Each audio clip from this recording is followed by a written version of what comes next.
Odpadki kuchenne takie jak obierki z warzyw przeznaczamy z reguły do odpadów biodegradowalnych w przydomowych kompostownikach.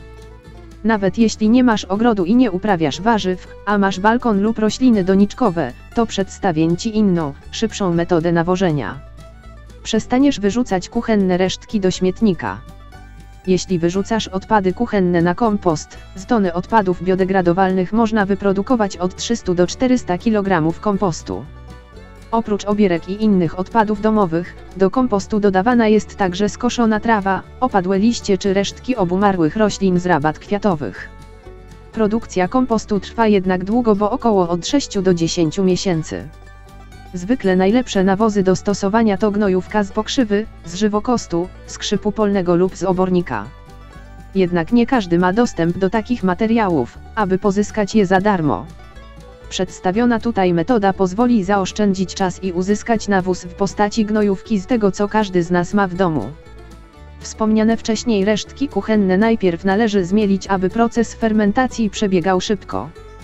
Umieść je w wiadrze, dużym słoju, a nawet w beczce w zależności od tego, jakie masz zapotrzebowania na nawóz. Pojemnik powinien być z pokrywą, aby nie zalęgły się tam muchy. Zmieloną biomasę przekładamy do pojemnika i zalewamy wodą. 1 kg masy zalewamy 10 litrami wody. Pojemnik stawiamy w cieniu, najlepiej na zewnątrz. Codziennie należy otworzyć pojemnik, by dopuścić tlen, który jest potrzebny do zachodzenia procesów fermentacji. Należy też codziennie zamieszać całość.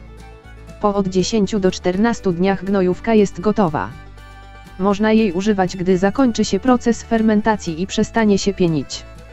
Jest to koncentrat, który należy rozcieńczyć, by nie poparzyć roślin. 1 litr gnojówki rozcieńczamy w 10 litrach wody i tym podlewamy warzywa oraz rośliny. Nawóz stosujemy co 3 tygodnie.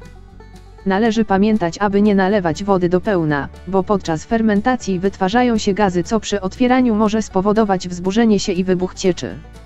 Resztki, jakie możesz zastosować, to wszelkie obierki z warzyw i owoców, skorupki jaj, torebki po kawie lub herbacie, resztki posiłków bez dodatku soli i tłuszczu. Sól i tłuszcz hamują proces fermentacji. Ze względu na zły proces przebiegu fermentacji nie dodaje się też mięsa, ryb, tłuszczów, cytrusów, kości i pestek oraz przetworzonych produktów mącznych jak chleb czy makarony. Gnojówka będzie zawierała różne wartości odżywcze w zależności od jej składu. Badania przeprowadzone przez Yao Lanxiao, Wan Shengshi i Wen Wanruan w Chinach wykazały, że w gnojowicy z odpadów kuchennych znajdziemy następujące wartości. Zawartość lipidów w gnojowicy jest bardzo wysoka, a średnia wartość wynosi do 5,95 g na litr. pH to około 3,88, azot amoniakalny, NH4, stanowi około 325 do 45 mg na litr, całkowity azot Kieldachla, TKN, wynosi 1848 do 205 mg na litr, a całkowity fosfor, TP, od 83 do 6 mg na litr.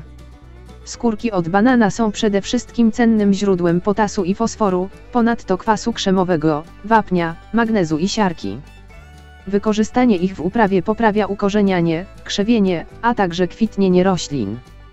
Skorupka jajka jest bogata w wapń, żelazo, cynk, a także w krzem, siarkę i fluor. Skorupki świetnie regulują pH roślin, niwelując kwaśny odczyn gleby. Skórka ziemniaczana zawiera wapń, potas, tiaminę, witaminę C oraz żelazo. Resztki herbaty zawierają azot, fosfor, potas, wapń, żelazo czy magnez, lecz tu dla odmiany podstawowym składnikiem fusów, a więc suszonych liści herbaty, jest teina o lekko kwaśnym odczynie. Do mielenia możesz dodać także wcześniej wspomniane, powszechnie używane do gnojówek składniki jak pokrzywa czy żywokost. Stworzysz wówczas prawdziwą odzywczą multivitaminę dla warzyw i roślin. Proporcje rozrabiania pozostają bez zmian. Możesz też zalać wodą resztki kuchenne, niezmielone, i tak samo odstawić na 14 dni, ale będą one ulegały wolniejszemu rozkładowi, a sam nawóz gnojówka będzie miał mniejsze ilości składników odżywczych. Ta metoda pozwoli zachować wiele cennych witamin i minerałów.